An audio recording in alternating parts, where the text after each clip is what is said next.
See, about 200 years ago, 200 ವರ್ಷಗಳ ಹಿಂದೆ there was no electricity in the world. ಈ ಲೋಕದಲ್ಲಿ ಈ ಒಂದು ವಿದ್ಯುತ್ ಶಕ್ತಿ ಇರಲಿಲ್ಲ. Just 200 years ago. 200 ವರ್ಷಗಳ ಹಿಂದೆ. 6,000 years ago in Adam's time, there was no electricity.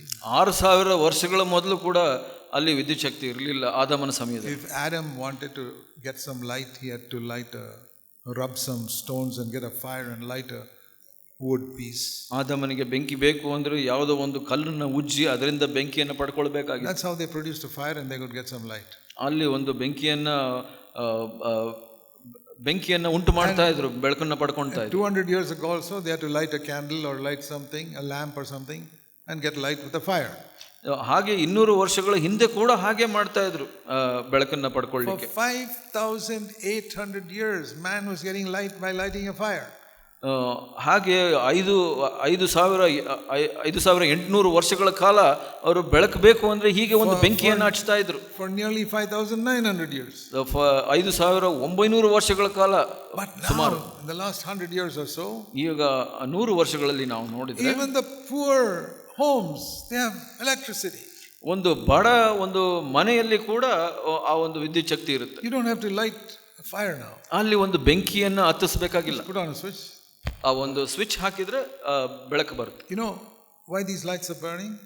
ಯಾಕೆ ಗೊತ್ತಾ ಈ ಬೆಳಕು ಬಲ್ಬ್ಗಳು ಉರಿತಾ ಇದೆ? You know what a switch does? ಆ ಒಂದು ಸ್ವಿಚ್ ಅನ್ನೋದು ಏನು ಗೊತ್ತಾ? If you open the switch, ಆ ಒಂದು ಸ್ವಿಚ್ ಅನ್ನು ತೆಗೆದ್ರೆ ನೀವು, it's just 2 wires there. ಅಲ್ಲಿ 2 ತಂತಿಗಳಿರುತ್ತೆ. They're not allowed to touch. ಅದು ಸಂಸೋದಿಲ್ಲ ಒಂದಕ್ಕೊಂದು. Switch is off. ಅದು ಯಾವಾಗ ಸ್ವಿಚ್ ಆಫ್ ಇರುತ್ತೆ ಅದು ಸಂಸೋದು. No light. ಅಲ್ಲಿ ಬೆಳಕು ಬರೋದು. When you put the switch on, ಆ ಒಂದು ಸ್ವಿಚ್ ನ ಆನ್ ಮಾಡಿದಾಗ these 2 wires touch. ಆ 2 ತಂತಿಗಳು ಮುಟ್ಟುತ್ತೆ ಒಂದಕ್ಕೊಂದು, ಅಷ್ಟೇ. The current comes. ಅಲ್ಲಿ ಅದರಲ್ಲಿ ಕರೆಂಟ್ ಬಂದ್ಬಿಡುತ್ತೆ. It's only such a small space. ಅಲ್ಲಿ ಒಂದು ಬಹಳ ಕಡಿಮೆ ಒಂದು ವ್ಯತ್ಯಾಸ ಇರುತ್ತೆ. Inside the switch, the wires are so close. Switch ನಲ್ಲಿ ಆ ತಂತಿಗಳು ಬಹಳ ಹತ್ತಿರವಾಗಿರುತ್ತೆ, ಆದ್ರೆ ಒಂದಕ್ಕೊಂದು ಸ್ವಲ್ಪ ದೂರ ಇರುತ್ತೆ. No current is coming. ಆದ್ರೂ ಅಲ್ಲಿ ಕರೆಂಟ್ ಬರೋದಿಲ್ಲ. The moment it touches, ಅದು ತಕ್ಷಣ ಮುಟ್ಟಿದ ತಕ್ಷಣ ಬೆಳಕು ಬಂದ್ಬಿಡುತ್ತೆ ಎಲ್ಲದಕ್ಕೂ. It's like that in your life. ನಿಮ್ಮ ಜೀವಿತದಲ್ಲಿ ಕೂಡ ಹಾಗೆ.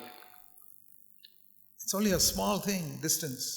ಆ ಒಂದು ಚಿಕ್ಕ ಒಂದು ದೂರವಿರುತ್ತೆ. If you allow the Holy Spirit to close that distance, His Pavithra power will come into your life. ಪವಿತ್ರಾತ್ಮನ ಸಹಾಯದಿಂದ ನೀವು ಆ ದೂರವನ್ನು ಸರಿ ಮಾಡಿಕೊಂಡು ಮುಟ್ಟಿಸಿದ್ರೆ ನಿಮ್ಮ ಜೀವಿತದಲ್ಲಿ ಬೆಳಕು. Confess your sin. ನಿಮ್ಮ ಪಾಪಗಳನ್ನು ಅರಿಕೆ ಮಾಡಿ. Don't hide anything. ಯಾವುದನ್ನು ನೀವು ಮುಚ್ಚಿಡಬೇಡಿ. You can hide your sins from man, but don't hide it from God. ಮನುಷ್ಯನಿಂದ ಪಾಪಗಳನ್ನು ಮುಚ್ಚಿಡಬಹುದು, ಆದ್ರೆ ದೇವರಿಂದ ಮುಚ್ಚಿಡಬಾರದು. Be honest. ಪ್ರಾಮಾಣಿಕರಾಗಿ. Say, Lord, this is a sin in my life. ಕರ್ತನೇ, ಇದು ನನ್ನ ಜೀವಿತದಲ್ಲಿರುವಂತ ಪಾಪವಾಗಿದೆ. Don't call it a weakness. ಅದನ್ನ ಬಲಹೀನತೆ ಅಂತ ಕರಿಬೇಡಿ. You know, there are some people when they speak in a rude way, they say that's my weakness. ಕೆಲವರು ಬಹಳ ಕಠಿಣವಾಗಿ ಮಾತಾಡ್ತಾರೆ, ಅದು ನನ್ನ ಬಲಹೀನತೆ ಅಂತಾರೆ. Why do you speak so rudely?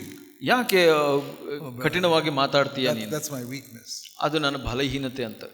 You'll never get victory. ನಿಮ್ಗೆ ಆ ಥರ ಹೇಳೋದಾದ್ರೆ ಯಾವತ್ತೂ ಜಯ ಸಿಗೋದಿಲ್ಲ. Call it a sin. ಅದನ್ನ ಪಾಪ ಅಂತ ಕರೀರಿ. Then God can help you. ದೇವರು ಅದರ ನಂತರ ಸಹಾಯ. Lord, it's a sin. ಕರ್ತನೇ, ಇದು ಪಾಪ. It's what Jesus died for. ಇದಕ್ಕಾಗಿ ಯೇಸು ಸ್ವಾಮಿ ಸತ್ತಿದ್ದಾನೆ. Jesus didn't die for my weaknesses, he died for my sins. ಯೇಸು ಸ್ವಾಮಿ ನನ್ನ ಬಲಹೀನತೆಗಳಿಗಾಗಿ ಸತ್ತಿಲ್ಲ, ನನ್ನ ಪಾಪಗಳಿಗಾಗಿ ಸತ್ತಿದ್ದಾನೆ. It's a sin to speak rudely to anybody. ಯಾರಿಗಾದರೂ ಕಠಿಣವಾಗಿ ಮಾತಾಡುವಂಥದ್ದು ಪಾಪ. It's not a weakness or a bad habit. ಇದು ಒಂದು ಕೆಟ್ಟ ಅಭ್ಯಾಸ ಅಥವಾ ಬಲಹೀನತೆ ಅಲ್ಲ. Lord, I want to be free from it. ಇದರಿಂದ ಕರ್ತನೆ ನಾನು ಬಿಡುಗಡೆ ಹೊಂದಬೇಕು. In the New Testament, the equivalent of this electricity is called grace. ಈ ಒಂದು ವಿದ್ಯುತ್ ಶಕ್ತಿಗೆ ಸಮಾನಾಂತರವಾದದ್ದು ಹೊಸ ಒಡಂಬಡಿಕೆಯಲ್ಲಿ ಕೃಪೆ ಅನ್ನುವಂಥದ್ದು. When grace comes, we get victory. ಒಂದು ಕೃಪೆ ಅನ್ನೋದು ಬಂದಾಗ ನಮಗೆ ಜಯ ಸಿಗುತ್ತೆ. The Holy Spirit is called the Spirit of grace. ಪವಿತ್ರಾತ್ಮನನ್ನ ಕೃಪೆಯ ಆತ್ಮನು ಅಂತ ಕರೀತಾರೆ. It says here, when you come under grace, sin cannot rule over you. ಇಲ್ಲಿ ಹೇಳುತ್ತೆ, ಕೃಪೆಯ ಕೆಳಗೆ ಬಂದಾಗ ನೀವು ನಿಮ್ಮ ಮೇಲೆ ಪಾಪ ಅಧಿಕಾರ ನಡೆಸದು ಅಂತ. Now, you know, just like teachers give homework to their children, ಶಿಕ್ಷಕರು ಮಕ್ಕಳಿಗೆ ಒಂದು ಮನೆ ಕೆಲಸ ಕೊಡೋ ಹಾಗೆ, I want to give you a little homework. ನಾನು ಕೂಡ ನಿಮಗೆ ಒಂದು ಮನೆ ಕೆಲಸ ಕೊಡ್ತೀನಿ. When you go home, ಮನೆಗೆ ಹೋದಾಗ, before you go to bed tonight, ಇವತ್ತು ನೀವು ಮಲಗೋ ಮೊದಲು, or when you're lying in bed tonight, ನೀವು ಮಲಗಿದ್ದಾಗ ಕೂಡ ಇವತ್ತು Say, Lord, ಕರ್ತನೆ, I have to admit that there are many sins that are ruling my life.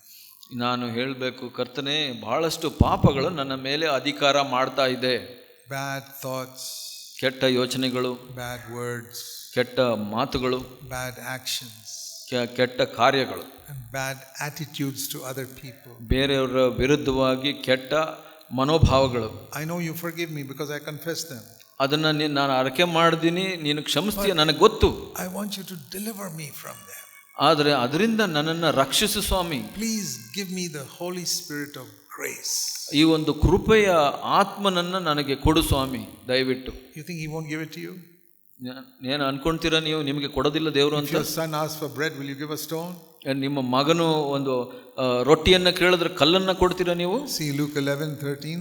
ಲೂಕ 11ರಲ್ಲಿ ನಾವು ನೋಡೋಣ. Luke 11. ಲೂಕ 11. You take this promise. ಈ ಒಂದು ವಾಗ್ದಾನವನ್ನು ತೆಗೆದುಕೊಳ್ಳಿ. Luke 11:13. ಲೂಕ 11:13.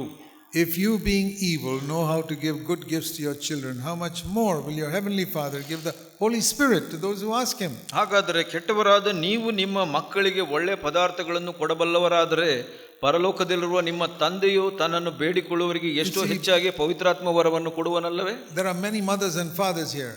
ಇಲ್ಲಿ ಬಹಳಷ್ಟು ತಂದೆ ತಾಯಂದಿರು ಇದ್ದೀರಾ. Even if you are very, very poor, ನೀವು ಬಹಳಷ್ಟು ಬಡವರಾಗಿದ್ರು, if your little child comes to you and says, Mommy, Daddy, please give me something to eat, ನಿಮ್ಮ ಚಿಕ್ಕ ಮಗು ಅಪ್ಪ ಅಮ್ಮ ಏನಾದರೂ ನನಗೆ ತಿನ್ಲಿಕ್ಕೆ ಕೊಡಿ ಅಂದ್ರೆ, will you give a stone? ನೀವು ಕಲ್ಲು ಕೊಡ್ತೀರಾ? Even the last bit of rice or whatever there is in your house, you'll give it to him. ನೀವು ಸ್ವಲ್ಪವೇ ಒಂದು ಅನ್ನ ಇದ್ರೆ ಅದನ್ನ ಕೊಡ್ತೀರಾ?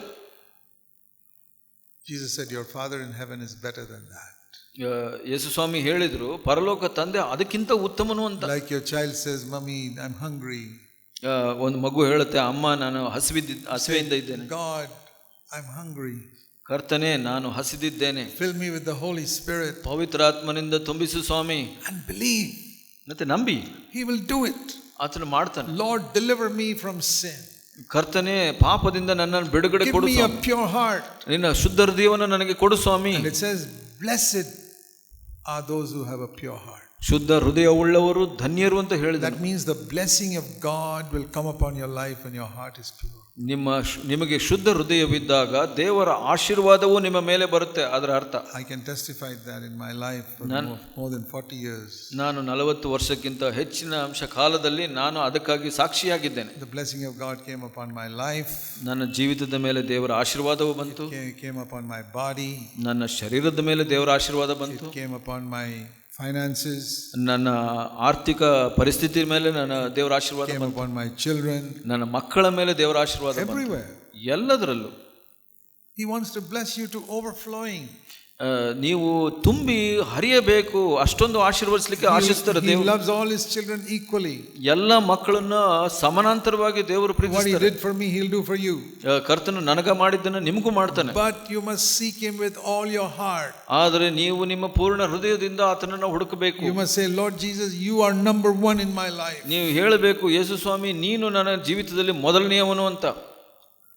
See, that is why we started a new church 45 years ago. ಅದಕ್ಕಾಗಿ ನಾವು 45 ವರ್ಷದ ಮೊದಲು ಒಂದು ಹೊಸ ಸಭೆಯನ್ನು ಪ್ರಾರಂಭಿಸಿದೆವು. In Bangalore. ಬೆಂಗಳೂರಿನಲ್ಲಿ. And then in many other places. ಹಾಗೆ ಬಹಳಷ್ಟು ಸ್ಥಳಗಳಲ್ಲಿ. And the Hubli Christian Fellowship, which has organized these meetings, is also part of that. ಇಲ್ಲಿ ಹುಬ್ಳಿ ಕ್ರೈಸ್ತಿಯ ಸಭೆ ಕೂಡ ಇದಕ್ಕೆ ಸಂಬಂಧಪಟ್ಟಿದ್ದು. We're not perfect. ನಾವು ಪರಿಪೂರ್ಣರಲ್ಲ. But we preach the whole counsel of God. ದೇವರ ಆ ಪೂರ್ಣ ಸುವಾರ್ತೆಯನ್ನು ನಾವು ಸಾರ್ತೇವೆ. Have you all seen a rainbow? ನೀವು ಆ ಒಂದು ಕಾಮನ ಬಿಲ್ಲನ್ನು ನೋಡಿದಿರಾ? How many colors are there? ಅದರಲ್ಲಿ ಎಷ್ಟು ಬಣ್ಣಗಳಿರುತ್ತೆ? 7 ಬಣ್ಣಗಳಿರುತ್ತೆ. And those 7 are what make the color white. ಆ ಒಂದು ಎಲ್ಲ 7 ಬಣ್ಣಗಳು ಒಂದು ಬಿಳಿ ಬಣ್ಣವನ್ನು ಮಾಡುತ್ತೆ. If one of those colors is missing, it's not the rainbow. ಅದರಲ್ಲಿ ಒಂದು ಬಣ್ಣ ತಪ್ಪಿ ಹೋದ್ರೂ ಅದು ಕಾಮನ್ ಬಿಲ್ ಆಗೋದಿಲ್ಲ. Even if there are 6, it's not a complete rainbow. ಅಲ್ಲಿ 6 ಬಣ್ಣಗಳಿದ್ರೂ ಅದು ಕಾಮನ್ ಬಿಲ್ ಆಗೋದಿಲ್ಲ, ಪೂರ್ಣವಾದದ್ದು. So think of your Christian life like that. ಹಾಗೆ ನಿಮ್ಮ ಕ್ರಿಸ್ತಿಯ ಜೀವಿತವನ್ನು ಯೋಚನೆ ಮಾಡಿ. You got one part of the Bible. ನಿಮಗೆ ಸತ್ಯವೇದದ ಒಂದು ಭಾಗ ನಿಮಗೆ ಗೊತ್ತಿದೆ. One part of this New Testament promises.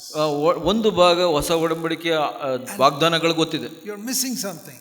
ಅದರಿಂದ ನೀವು ಏನೋ Say, ಕಳ್ಕೊಂಡಿದ್ದೀರಾ. Lord, I want everything. ಕರ್ತನೇ ನನಗೆ ಎಲ್ಲ ಬೇಕು. God will give it to you. ದೇವರು ನಿಮಗೆ ಕೊಡ್ತಾರೆ. Let's pray. ಪ್ರಾರ್ಥಿಸೋಣ. So while our heads are bowed in prayer, ಪ್ರಾರ್ಥನೆಯಲ್ಲಿ ನಮ್ಮ ತಲೆ ಬಾಗಿದ್ದಾಗ I only ask you one thing. ನಾನು ನಿಮಗೆ ಒಂದೇ ಒಂದು ವಿಷಯವನ್ನು ಕೇಳ್ತೇನೆ. My dear brother and sister, ನನ್ನ ಪ್ರಿಯ ಸಹೋದರ ಸಹೋದರಿಯರೇ, you may be born again, ನೀವು ಹೊಸದಾಗಿ ಹುಟ್ಟಿರಬಹುದು, but you're a defeated Christian. ನೀವು ಒಬ್ಬ ಸೋತಂತ ಕ್ರೈಸ್ತನಾಗಿದ್ದೀರಾ. You know Jesus is forgiver, but not as savior. ನಿಮಗೆ ಯೇಸು ಸ್ವಾಮಿಯು ಒಬ್ಬ ಕ್ಷಮಿಸುವಾತನಾಗಿದ್ದಾನೆ, ಆದರೆ ರಕ್ಷಕನಾಗಿಲ್ಲ. You know that there are many habits that you want Jesus to save you from. ನಿಮಗೆ ಗೊತ್ತಿದೆ ಯೇಸು ಸ್ವಾಮಿ ನಿಮ್ಮನ್ನ ಬಹಳಷ್ಟು ಹವ್ಯಾಸಗಳಿಂದ ಪಾಪಗಳಿಂದ ರಕ್ಷಿಸಬೇಕು ಅಂತ. There are many pits from which Jesus has to pull you out. ಬಹಳಷ್ಟು ಕುಳಿಗಳಿಂದ ನಿಮ್ಮನ್ನ ಯೇಸು ಸ್ವಾಮಿ ನಿಮ್ಮನ್ನ ಮೇಲೆ ಎತ್ತಬೇಕಾಗಿದೆ. And I'll tell you the good news, he wants to pull you out. ನಾನು ನಿಮಗೆ ಸುವಾರ್ತೆಯನ್ನು ಹೇಳ್ತೀನಿ, ಆತನು ನಿಮ್ಮನ್ನ ಮೇಲೆ ಎತ್ತಲಿಕ್ಕೆ ಬಯಸ್ತಾನೆ. Out of all of them. ಎಲ್ಲ ಕುಳಿಗಳಿಂದ. Will you trust him today? ಇವತ್ತು ಆತನನ್ನು ನಂಬುತ್ತೀರಾ ನೀವು? He's not asking you to do anything. ನೀವು ಏನೇ ಮಾಡಬೇಕು ಅಂತ ಅವ್ರು ಕೇಳ್ತಾ ಇಲ್ಲ. He's asking you to trust him and ask him. ಆತನಕ್ಕೆ ನಿಮ್ಮಲ್ಲಿ ಬಯಸ್ತಾ ಇರೋದು ಆತನನ್ನ ನಂಬಿ ಆತನನ್ನು ಕೇಳಬೇಕು ಅಂತ. Lord, I can't do this. ಕರ್ತನೇ, ನನ್ನಲ್ಲಿ ಸಾಧ್ಯವಿಲ್ಲ I Swami. can't pull myself out of this pit. ಈ ಕುಳಿಯಿಂದ ನನ್ನನ್ನು ನಾನು ಮೇಲೆ ಎತ್ತಲಿಕ್ಕೆ ಸಾಧ್ಯವಿಲ್ಲ ಸ್ವಾಮಿ. You pull me out. ನೀನು ಇದನ್ನು ನನ್ನ ಮೇಲೆ ಎತ್ತು. I tell you in Jesus name, he will do it for you. ನಾನು ಹೇಳ್ತೀನಿ, ಯೇಸು ಸ್ವಾಮಿ ಹೆಸರಲ್ಲಿ ಆತ ನಿಮಗೆ ಮಾಡ್ತಾನೆ ಅದನ್ನು. Pray to him with all your heart from today. ನಿಮ್ಮ ಪೂರ್ಣ ಹೃದಯದಿಂದ ಇವತ್ತಿನಿಂದ ಆತನಲ್ಲಿ ಪ್ರಾರ್ಥಿಸಿ. And say like I said to the Lord, ನಾನು ಹೇಳಿದಾಗೆ ನೀವು ಹೇಳಿ, I will not let you go, Lord, until you answer my prayer. ನನ್ನ ಪ್ರಾರ್ಥನೆಯನ್ನು ಉತ್ತರ ಕೊಡೋವರೆಗೂ ನಾನು ನಿನ್ನನ್ನು ಬಿಡೋದಿಲ್ಲ ಸ್ವಾಮಿ ಅಂತ ಹೇಳಿ. For 10 years, I'll pray for 10 years. 10 ವರ್ಷ ಪ್ರಾರ್ಥನೆ ಮಾಡಬೇಕಾ? ನಾನು ಮಾಡ್ತೀನಿ ಸ್ವಾಮಿ. But I want to be filled with the Holy Spirit. ಆದರೆ ನಾನು ಪವಿತ್ರ ಆತ್ಮನಿಂದ ತುಂಬಿಸಲ್ಪಡಬೇಕು ಸ್ವಾಮಿ. I want to get victory over sin. ಈ ಪಾಪದ ಮೇಲೆ ಜಯ ಜೀವಿತ ಬೇಕು ಸ್ವಾಮಿ. If it takes 10 years, let it be. I'll wait, pray for 10 years. 10 ವರ್ಷ ಆದರೂ ಪರವಾಗಿಲ್ಲ, ನಾನು ಅದಕ್ಕಾಗಿ ಪ್ರಾರ್ಥನೆ ಮಾಡ್ತೀನಿ. I want my family to be a godly family. ನನ್ನ ಕುಟುಂಬ ದೈವಿಕ ಕುಟುಂಬವಾಗಬೇಕು ಸ್ವಾಮಿ. And if it takes 10 years to pray for that, I'll pray 10 years. 10 ವರ್ಷ ಪ್ರಾರ್ಥನೆ ಮಾಡಬೇಕು ಅಂದ್ರೆ ನಾನು ಮಾಡ್ತೀನಿ ಸ್ವಾಮಿ. Heavenly Father, ಪರಲೋಕ ತಂದೆಯೇ, thank you for these dear brothers and sisters. ಈ ಪ್ರಿಯ ಸಹೋದರ ಸಹೋದರಿಯರಿಗಾಗಿ ನಿಮಗೆ ಸ್ತೋತ್ರ ಸ್ವಾಮಿ. Encourage them and bless them. ಅವರನ್ನ ಪ್ರೋತ್ಸಾಹಿಸು, ಆಶೀರ್ವದಿಸು. And I pray that everyone here will know what it is to have a pure heart, a victory over sin. ಇಲ್ಲಿ ಇರುವಂತವ್ರು ಎಲ್ಲರಿಗೂ ಶುದ್ಧ ಹೃದಯ ಅಂದ್ರೆ ಏನು, ಪಾಪದ ಮೇಲೆ ಜಯ ಜೀವಿತ ಅಂದ್ರೆ ಏನು ಅಂತ ಕಂಡುಕೊಳ್ಳಿ ಸ್ವಾಮಿ. To be blessed. ಅವರೆಲ್ಲ ಆಶೀರ್ವದಿಸು ಸ್ವಾಮಿ. Pray in Jesus' name. ಯೇಸುವಿನ ಹೆಸರಿನಲ್ಲಿ ನಾವು ಪ್ರಾರ್ಥಿಸ್ತೇವೆ. ಆಮೆನ್.